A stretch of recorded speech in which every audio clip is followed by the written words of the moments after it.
नमस्कार दोस्तों, आज के गीता के इस भाग में हम आपका स्वागत करते हैं। दोस्तों, हम चर्चा कर रहे हैं भगवत गीता व उसके ज्ञान पर। दोस्तों, पिछले एपिसोड में हमने देखा कि कैसे अर्जुन परीक्षा के समय अपने सगे संबंधियों को अपने विरुद्ध युद्ध में खड़ा देखकर विचलित हो जाता है। तो आइए अब देखते हैं आगे। निमितानि च पश्चामि विपरीतानि केशव न च अनुपश्चामि हत्वा स्वजनमाहवे। हे केशव, मैं इस युद्ध के लक्षणों को विपरीत ही देख रहा हूँ तथा युद्ध में स्वजन समुदाय को मारकर कल्याण भी नहीं देखता। दोस्तों, यहाँ अर्जुन श्री कृष्ण से कह रहे हैं कि मैं इस युद्ध के परिणाम उल्टे ही देख रहा हूँ और अगर मैं इस युद्ध में विजय हुआ तो भी क्या मैं अपने समुदाय को मारकर विजेता कहलाऊंगा। दोस्तों, यहाँ विश्व का सबसे बड़ा योद्धा अर्जुन हताश है। यहाँ अर्जुन जिस परिस्थिति से गुजर रहा है वह परिस्थिति हम सभी के जीवन में भी कभी ना कभी आती ही है। युद्ध से पहले अगर आप भी अपने आप को कांपता हुआ पाते हैं, उन परिस्थितियों की ओर देखने से आपका मुंह सूख जाता है, भूख मर जाती है, किसी भी काम में मन नहीं लगता, चारों तरफ अंधियारा ही अंधियारा दिखाई देता है, ऐसा लगता है कि अब आपकी दुनिया अब बस खत्म होने ही वाली है। ऐसे ही समय में हमें एक मार्गदर्शक की जरूरत होती है। एक मार्गदर्शक जिस पर हम पूरा भरोसा कर सकें, उसे अपने दिल की हर बात बता सके और वह मार्गदर्शक हमारी हर एक चीज़ को बड़े ध्यान से सुन समझकर हमें उस द्वंद से बाहर निकालना है, उसे ही सही मार्गदर्शक माना जाता है, जो यहाँ भगवान स्वयं श्री कृष्ण कर रहे हैं। न कांक्षे विजयं कृष्ण न च राज्यं सुखानि च किं नो राज्येन गोविन्दो किं भोगे जीवितेन वा। हे कृष्ण, मैं न तो विजय चाहता हूँ और न राज्य तथा न सुखों को ही।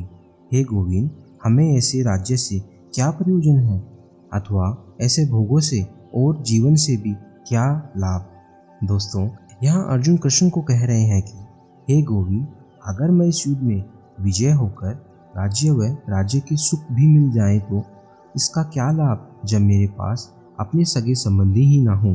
दोस्तों, जब इंसान डरा हुआ होता है तो दुनिया की हर एक चीज उसे व्यर्थ लगती है। जैसे अर्जुन ने श्री कृष्ण से कहा, इस विषाद, शंका, डर व घबराहट में अर्जुन सब कुछ छोड़ने को तैयार है। धन दौलत उसे कुछ भी नहीं चाहिए। वह इस कदर भयभीत व डरा हुआ है कि वह दुनिया की हर एक चीज, हर खुशी को छोड़कर इस समय बस इस युद्ध से बचना चाहते हैं।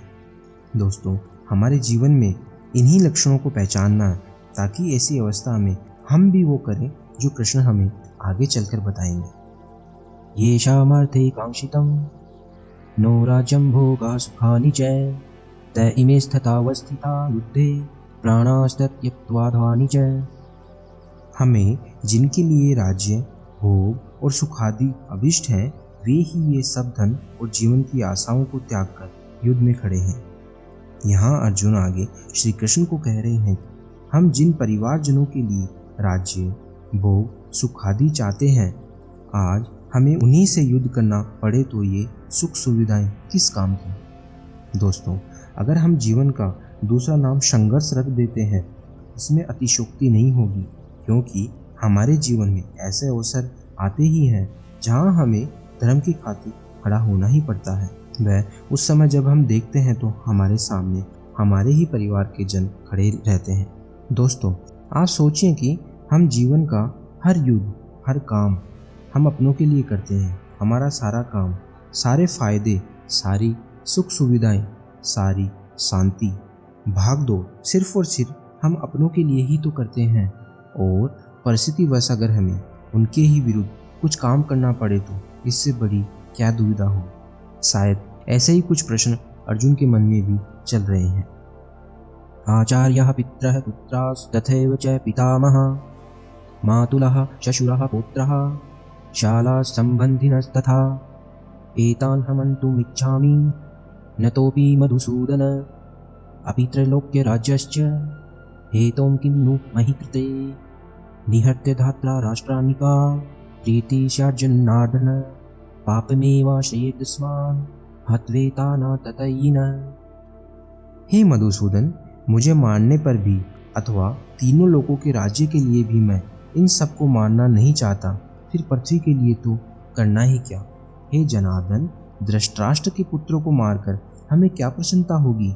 इन अताताइयों को मारकर तो हमें पाप ही लगेगा। अतः हे माधव, अपने ही बांधव धृतराष्ट्र के पुत्रों को मारने के लिए हम योग्य नहीं हैं, क्योंकि अपने ही कुटुंब को मारकर हम कैसे सुखी होंगे।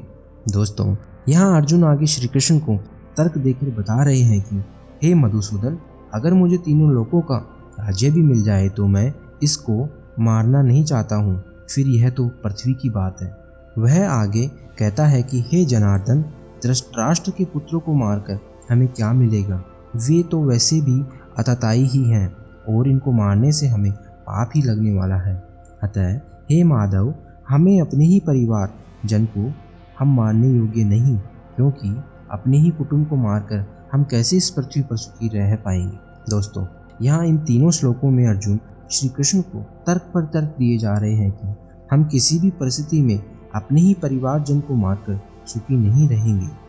अर्जुन इस समय जिस द्वंद्व से लड़ रहा है, उस द्वंद्व में वह किसी भी तरह इस युद्ध को छोड़ना चाह रहा है और उसी के मुताबिक वह तर्क देते हुए श्री कृष्ण को अपने मन की बात बता रहा है। दोस्तों, मैं यहाँ आपको बताना चाहता हूँ कि हमें अपने जीवन की समस्याओं में हमेशा याद रखना चाहिए कि हर एक काम को करने के लिए बहुत सारे विकल्प मौजूद होते हैं, तो वैसे ही उस काम को नहीं करने के भी बहुत सारे विकल्प मौजूद होते हैं। बस हमें ढूंढना है तो हमारे धर्मार्थ कर्म। दोस्तों, जब हम जीवन में युद्ध करने का निर्णय लेते हैं, तो क्या आप यह कह सकते हो कि मैं इस शत्रु को तो मारूंगा पर दूसरे शत्रु को नहीं? दोस्तों, युद्ध में तो हर एक इंसान सैनिक होता है, उसे शत्रु पक्ष में हर एक सैनिक को मारना ही पड़ता है। यही दुविधा अर्जुन की यहाँ दिखाई दे रही है। हमारे जीवन में कई बार ऐसी परिस्थितियाँ आती हैं जब हमें अपने प्रियों का त्याग करना पड़ता है। वह सिर्फ और सिर्फ धर्म को बचाने के लिए, अपने स्वाभिमान को बचाने के लिए, अपनी मनुष्य होने के मनुष्यत्व को बचाने के लिए, हमारे अपने सिद्धांतों को बचाने के लिए हमें कई बार जीवन में बड़े कदम उठाने पड़ते हैं। हम जब जीवन में इस प्रकार की परिस्थितियों का सामना करते हैं, कई बार हमारा अपनत्वपन, हमारी हर सोच, हमारे हर सिद्धांत से बड़ा होता है। वहाँ पर मोह व रिश्तों की खातिर हम हमारे हर सिद्धांत की बलि दे देते हैं, जो हमारे जीवन की सबसे बड़ी भूल होती है। दोस्तों, यहाँ अर्जुन भी तो यही सोच रहा था कि उसने अपने सगे संबंधियों को अपनी हर चीज़ के ऊपर कर दिया, वह हर चीज़ को उसने उस परिवार से कम आंका। तस्मन्नः वयहन्तु धार्तराष्ट्रान् सर्वबान्धवान् स्वजनं हि कथं हत्वा सुखिनः श्यामे माधव। अतः हे माधव, अपने ही बांधव धृतराष्ट्र के पुत्रों को मारने के लिए हम योग्य नहीं हैं, क्योंकि अपने ही कुटुंब को मारकर हम कैसे सुखी होंगे।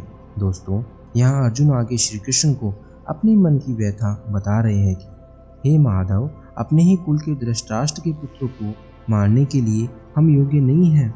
हम अपने ही कुटुंब को मारकर कैसे सुखी रहेंगे।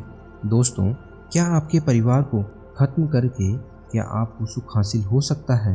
दोस्तों, जब हमारे आपके सामने ऐसी परिस्थितियाँ आएँ जिसमें लालच की वजह से बंटवारा हो रहा हो या झगड़ा हो रहा हो, तो ठंडे दिमाग से एक बार अर्जुन की इस हालात के बारे में ज़रूर सोचिएगा और देखिएगा कि इतना बड़ा युद्ध करके किसको क्या मिला। आज जब हम हमारे जीवन को देखते हैं तो कहीं ना कहीं महाभारत से बड़ी लड़ाई आज का इंसान लड़ रहा है, अपनों के साथ या अपनों के लिए। यहाँ लोगों के लिए घर, जमीन, जायदाद इतनी महत्वपूर्ण हो गई है कि लोग अपने माँ बाप तक को नहीं छोड़ते, लेकिन उनको जरूर जानना चाहिए कि जिस जमीन जायदाद के लिए लोग एक दूसरे से लड़ रहे हैं वह किसी की नहीं है। दोस्तों, एक दिन स्वयं वह जमीन जायदाद तुम्हारे बच्चे तुमसे छीन लेंगे, जैसे तुमने अपने माँ बाप से छीनी है। दोस्तों, हमें आज के समय यह जरूर सोचना चाहिए कि जो बहुमूल्य चीज़ हमारे पास है वह है माँ बाप, वह माँ बाप का प्यार। एक दिन आएगा जब आपके पास सब कुछ होगा पर माँ बाप नहीं होंगे जिन्होंने आपको यहाँ तक पहुँचाया। लेकिन दोस्तों, समय की मार की वजह से आज का इंसान अपने आप को ही सब कुछ समझने लगा है। यद्यप्येते न पश्यन्ति लोभोपहत चेतसः कुलक्षय कृत दोषं मित्रदोहे च पातकं कथं न ये गयमस्माभिः पापादस्मा निवर्तितुं कुलक्षयकृतदोषं प्रपश्य जिनदनाधन। यद्यपि लोभ से भ्रष्टचित्त हुए ये लोग कुल के नाश से उत्पन्न दोष को और मित्रों से विरोध करने में पाप को नहीं देखते, तो भी हे जनार्दन, कुल के नाश से उत्पन्न दोष को जानने वाले हम लोगों को इस पाप से हटने के लिए क्यों नहीं विचार करना चाहिए।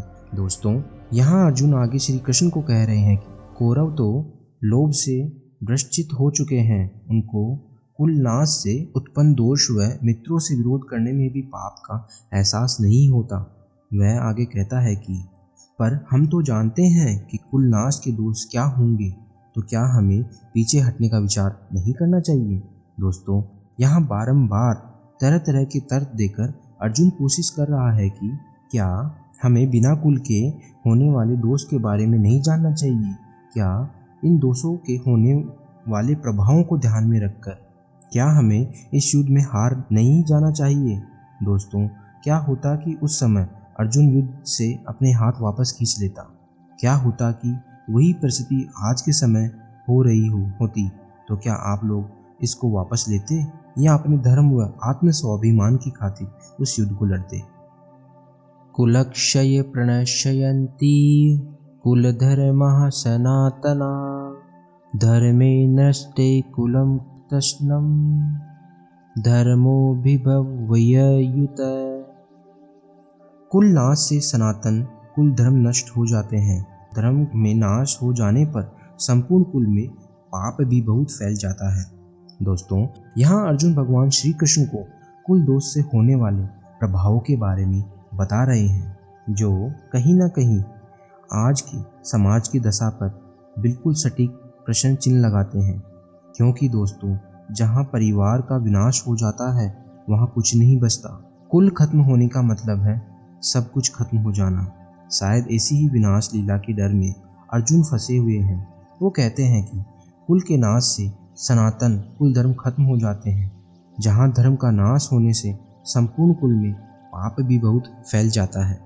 दोस्तों, परिवार ही है जो हमें अपनी जड़ों से, अपने गुणों से, अपने आदर्शों से जोड़कर रखता है। उसके खत्म होते ही समाज में चारों तरफ पाप का अंधकार बढ़ने लगता है। आपने देखा भी होगा कि जिस परिवार में एक दूसरे के प्रति सम्मान नहीं होता, वहाँ किसी भी बात का सम्मान नहीं होता है और वो परिवार धीरे धीरे पतन की ओर अग्रसर होता है। तो दोस्तों, गीता से आज का ये भाग आपको कैसा लगा, हमें कमेंट करके ज़रूर बताइए। हम उम्मीद करते हैं कि गीता के अनमोल वचनों को आप अपने आप के जीवन में स्थान दे पाए होंगे। अगले एपिसोड के लिए बने रहिए हमारे साथ। और अभी तक अगर आपने चैनल सब्सक्राइब नहीं किया तो आज ही चैनल ज़रूर सब्सक्राइब करें। धन्यवाद।